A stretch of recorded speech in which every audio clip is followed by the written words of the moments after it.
নিজের পর্যবেক্ষণ একটা রাজনৈতিক সিদ্ধান্ত।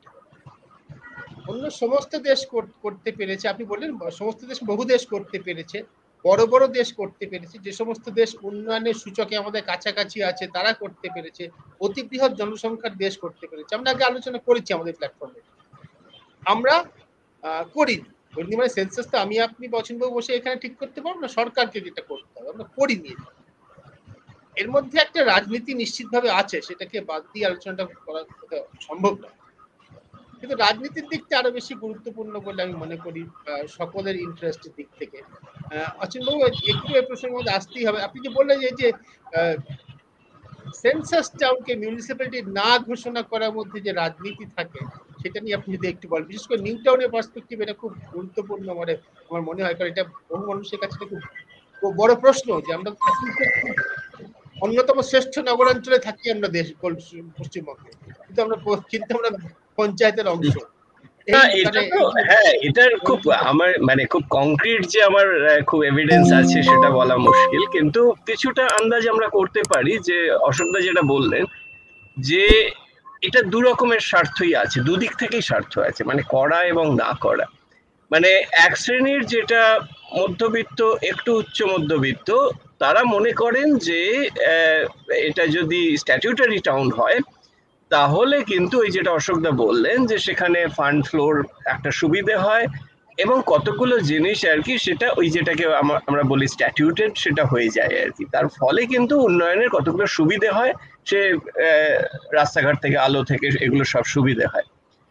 কিন্তু আবার অন্যদিকে দেখতে গেলে যে এই ল্যান্ড ডেভেলপার বা ইত্যাদি যারা আছে, যাদের এই স্বার্থটা আছে আর কি, তারা কিন্তু সবসময় চাইবে যে এটা কিন্তু পঞ্চায়েতের আন্ডারে থাকুক।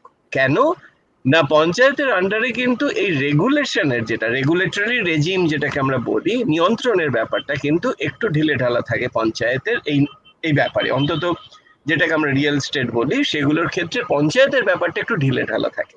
এখানে নিউ টাউনে আপনি দেখবেন যে যেটা হচ্ছে যে ঠিক নিউ টাউন বাউন্ডারিটা, এটা যেহেতু এনকেডিএ একটা স্ট্রিক্ট একটা ব্যাপার আছে, এনকেডিএর কিছুটা নিয়ম কানুন মেনে হয় বলে, কিন্তু জাস্ট এনকেডিএর ঠিক বাইরে, হ্যাঁ, এই সীমার বাইরে দেখুন সেটা তো পঞ্চায়েত এলাকা, এবং সেখানকার ডেভেলপমেন্টটা দেখুন, সেখানে রাস্তার জন্য জায়গা ছাড়া থেকে শুরু করে ইত্যাদি ইত্যাদি সমস্ত কিন্তু ইন এ মেস অ্যাকচুয়ালি। মানে এটা গেলেই দেখতে পাবেন যে ঠিক নিউ টাউনের বাইরেই, যেটা এদিকে মহিষবাথান বলুন বা এইসব এদিকগুলো বলুন, তো এই তফাৎটা কিন্তু আপনার চোখে পড়বে যে একটা একটু নিয়ন্ত্রণ মেনে একটা নগরায়ন, আর একটা হচ্ছে যে কোনো প্রকারে ওই জমির একটা জমির অর্থনীতি তৈরি হয়ে যায় একটা, যেটার মধ্যে অনেকটাই খুব নিয়ম মেনে হয় না।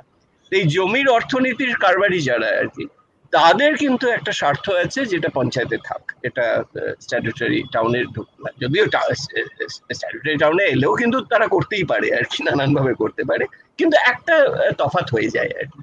এইরকম বেশ কয়েকটা থাকে, কিন্তু আমি খুব স্পেসিফিক্যালি আর বেশি বলবো না, বা তার জন্য আমার তথ্যও নেই আর কি, কিন্তু এটা আন্দাজ করতে পারি। আর এই নিয়ে কিছু চর্চা হয়েছে, এই নিয়ে চর্চা হয়েছে মানে কি, একটা ইনফ্যাক্ট ভালো কাজও ছিল, সিঙ্গুর নিয়ে ছিল। মানে সিঙ্গুর তো সেন্সাস টাউন, কিন্তু ওটা তো স্ট্যাটিউটারি টাউন না। তো সিঙ্গুর নিয়ে একটা বড় লেখা ইপিডব্লিউতেই হয়েছিল, এবং তারা কিন্তু সমীক্ষা করে টোরে ইত্যাদি করে এটা করেছিলেন, ভালো লেখা, এবং সেখানে কিন্তু এই টানাপোড়েনের গল্পগুলো সব উঠে এসেছিল। তারা অ্যাকচুয়ালি ইন্টারভিউ করে যে কার কোন স্বার্থ এবং কে চায় ওটা মিউনিসিপ্যালিটি হোক আর কে চায় না, তো এইটার একটা পরিষ্কার ছবি কিন্তু এই ধরনের ইয়ে থেকে উঠে আসে। আমি নিজে যেহেতু সমীক্ষা করিনি ফলে আমি এর বেশি বলতে পারবো না, কিন্তু সমীক্ষা করে এরকম ইয়ে পাওয়া গেছে, এইটুকু বলতে পারি। আর অন্য যেটা মানে রাজনীতির, আমি জানি না, মানে এখানে আরেকটা কথা বারবার উঠে আসছে যে সেন্সাস না করার রাজনীতিটা কি, মানে সেন্সাসে ডিলে করাটার রাজনীতি কি। এই রাজনীতি, এটা আগে আমরা বোধহয় আলোচনা করেছিলাম যে সেটা, কারণ প্রথম মনে আছে বোধহয় আসলে সেন্সাসটাকে ভুল ভাবে বোধহয় সরকার একরকম ভাবে দেখেছে আর কি, এবং তখন যেহেতু প্রধান উদ্দেশ্য এনপিআর এবং এনআরসি, ওই এনপিআর এর সঙ্গে সেন্সাসটাকে মিলিয়ে দেওয়ার একটা ব্যাপার ছিল আর কি, যে এনপিআর করতেই হবে এবং সেন্সাসটাকে পপুলেশন রেজিস্ট্রি একটু খুলে বলা দরকার দর্শকদের, national population registry, national population register, যেখানে যাকে বলা হচ্ছিল বৈধ রেসিডেন্ট যারা, তাদেরকে চিহ্নিত করে। এই বৈধ রেসিডেন্ট চিহ্নিত করে এনপিআর তৈরি করা, ন্যাশনাল পপুলেশন রেজিস্টার তৈরি করা, সেটা কি হলো আমরা তো আসামে দেখলাম তারপরে, এবং সেটা একটা ডিজাস্টার একটা হলো আর কি তারপরে আসামে, এবং তারপর থেকে কিন্তু ওটা একটু লো কি, মানে ওটা তারপরে হয়তো মাঝে মাঝে উঠে আসছে কিন্তু আবার ওটা লো কি।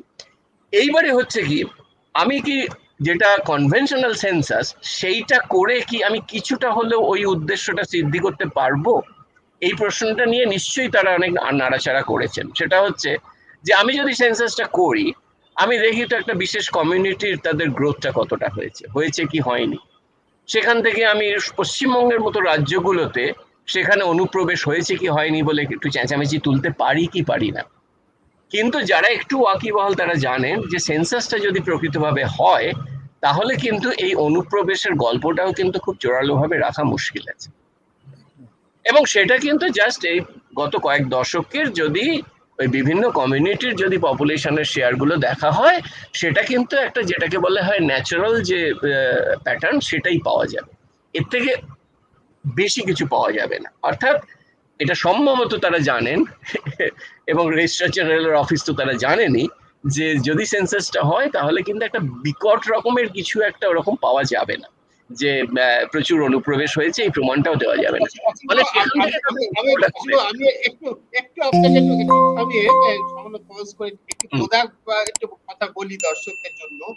সেটা হচ্ছে যে কোন সম্প্রদায়ের জনসংখ্যা কত বাড়ছে, অনুপ্রবেশের জন্য বাড়ছে নাকি জন্মহারের জন্য বাড়ছে, তা একটা ভালো নিদর্শন, ভালো প্রমাণ পাওয়া যেতে পারে যে রাজ্যে অনুপ্রবেশ বাংলাদেশ থেকে সম্ভব নয়, যথা কেরালা এবং উত্তরপ্রদেশ। এই দুটো রাজ্যের আমি যদি বিভিন্ন সম্প্রদায়ের জনসংখ্যা বৃদ্ধির তুলনা করি, তাহলে আমি যেটা দেখতে পাই, আমরা এখানে আলোচনা করেছি, এখানে নচিন বহুবার, যে জনসংখ্যা বৃদ্ধির সঙ্গে ধর্মের থেকে অনেক বেশি সম্পর্ক আছে আর্থিক অবস্থা।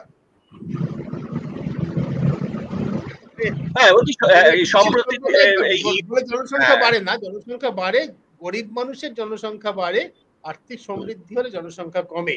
মেয়েদের লেখাপড়া হার বাড়লে, মেয়েদের আর্থিক বিশেষ করে মেয়েদের তাদের প্রতিষ্ঠা আসলে সামাজিক, জনসংখ্যা কমে। এটা একদম প্রতিষ্ঠিত। উত্তরপ্রদেশ এবং কেরালাতে সরাসরি বাংলাদেশ থেকে এটা বহু আলোচনা হয়েছে, এবং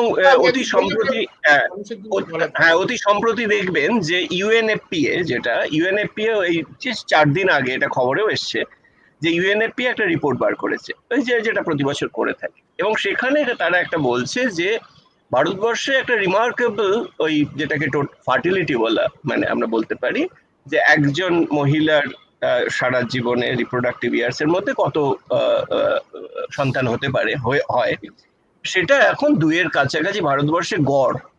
তার মানে হচ্ছে কিছু কিছু রাজ্যে ওটা 1.7, 1.6 এরকম হয়ে গেছে। পশ্চিমবঙ্গেই তো 2-এর অনেকটা নিচে, 1.6। হ্যাঁ, পশ্চিমবঙ্গে 1.6। এবারে 2 মানে 2.1 হচ্ছে রিপ্লেসমেন্ট লেভেল, এবার 2.1 এর নিচে নেমেই তো বিলো রিপ্লেসমেন্ট হয়ে গেল। তার মানে আমাদের কিন্তু নেট অ্যাডিশনটা হবে না, শুধুমাত্র যারা অলরেডি জন্মেছে তাদের থেকে যে সন্তান হবে সেখান থেকে হবে।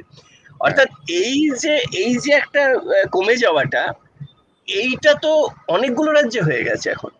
কিন্তু আবার এমন কতগুলো রাজ্য আছে, যেটা আপনি বললেন যে উত্তরপ্রদেশ, বিহার এবং ঝাড়খণ্ড, এরকম কয়েকটা রাজ্য আছে যেখানে 2-এর আবার অনেক উপরে আছে, এখনো আছে।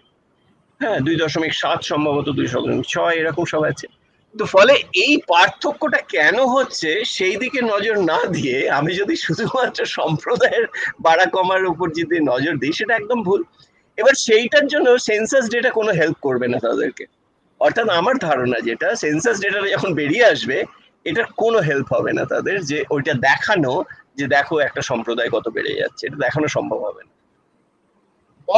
বরং সেটাকে যারা চ্যালেঞ্জ করবে পলিটিক্যালি তাদের হয়তো সুবিধা হবে।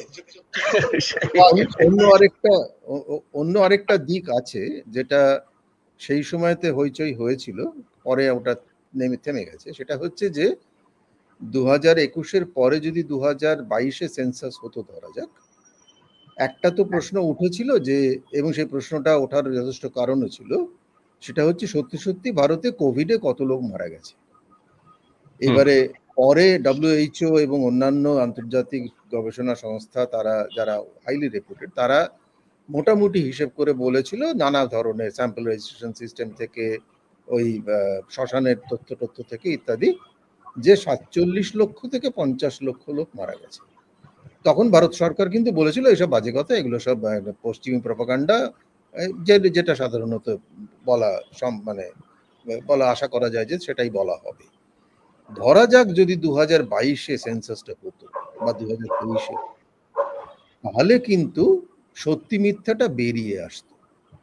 আমি এইটা এখনো মনে করি যে সত্যি সত্যি ভারতবর্ষের অফিসিয়াল তথ্য যেটা কোভিডের মৃত্যু সংখ্যা, আসল মৃত্যু সংখ্যা তার চেয়ে অনেক বেশি।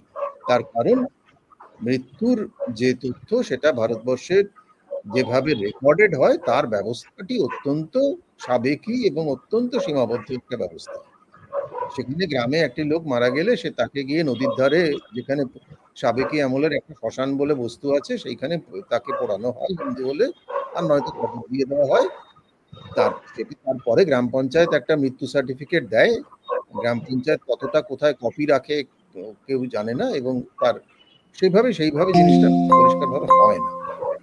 এই বিপদটা কিন্তু ছিল, যদি এই সম্ভাবনাটা ছিল যে সত্যি সত্যি কিন্তু যদি অসুবিধা প্লিজ এখানে আমি আপনাকে একটুখানি থামিয়ে একটু দর্শকদের জন্য একটা কথা জানাবো। এই তথ্যটা অসুবিধা যে কথা বলছেন অত্যন্ত গুরুত্বপূর্ণ কথা। দৈনিক ভাস্কর বলে যে ইংরেজি হিন্দি পত্রিকা আছে, সর্বভারতীয় পত্রিকা, তারা এটা করেছিল। এটা একদম দুটো জায়গায় তো মৃত্যুর তথ্য থাকবে, প্রধানত শ্মশানে এবং গোরস্থানে, সেখান থেকে তথ্য নিয়ে তারা করেছিল। সেই তথ্যের ভিত্তিতে নিউ ইয়র্ক টাইমস রিপোর্ট করেছিল, যার ভিত্তিতে সারা পৃথিবীতে প্রচারিত হয়েছিল। দৈনিক ভাস্করের সাংবাদিকরা যা করেছিলেন তারা ব্যক্তিগতভাবে পরিচিত। আমি তাদের সাংবাদিক হিসেবে তাদের কি ক্রেডিবিলিটি, কি তারা কিভাবে তারা কাজ করেন আমি খুব শ্রদ্ধার সঙ্গে সেটা দেখেছি এবং জানি। তাদের কিন্তু কার্যত সাংবাদিকতা থেকে সরিয়ে দেওয়া হয়েছে। এই ধরনের তথ্য যাতে কোনোভাবে না আসে সেটা নিশ্চিত করতে রাষ্ট্র ব্যবস্থা এবং তার সঙ্গে সংবাদ মাধ্যমের মালিক পক্ষ তারা কিন্তু একযোগে কাজ করেছে। এটা আমি দর্শকদের শুধু জানালাম। প্লিজ। এবং একই জিনিস গুজরাট সমাচার করেছিল গুজরাটের শ্মশানের তথ্য থেকে, তখনও কিন্তু একটা বড় হইচই হয়েছিল এবং গুজরাট সমাচারের দুজন সাংবাদিক তার শিকার হয়েছিলেন, এটাও আমাদের জানা।